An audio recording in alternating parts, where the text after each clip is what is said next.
then continued, "Nevertheless, we demons have long noses, beaks, and wings, and for this reason have spiritual obstructions in other matters. The fact that we are unable to have perfect freedom in practical application of the mind is why we so intently set our sights on this one path from the very beginning, disciplining our minds and cultivating our chi.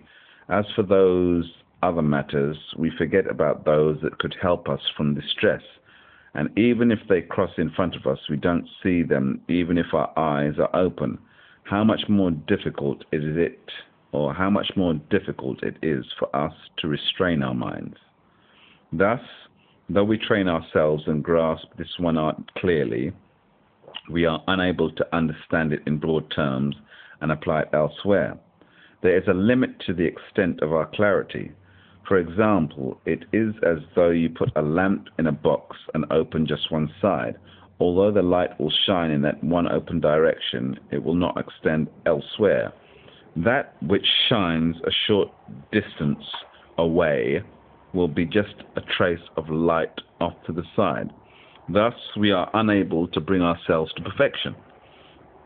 In the beginning, you detect just a small hole, and by using your strength, you dig that hole open. By the power of your training, that hole gradually becomes larger, and a great deal of light shines through. Then, if you train yourself by using everything in heaven and earth as you might a sword, you split that box open, and every single direction will be bright. When the essence of mind has complete freedom and no obstruction,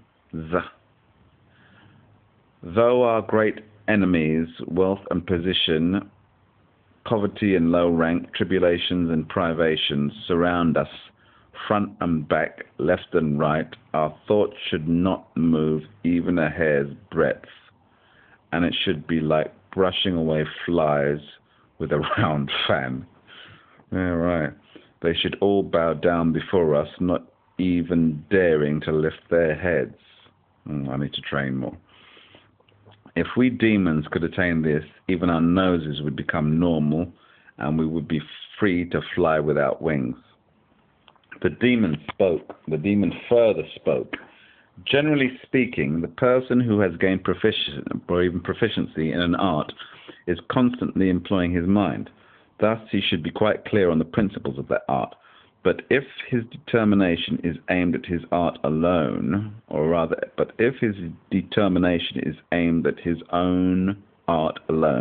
he becomes a specialist, and it will be difficult for him to enter the way.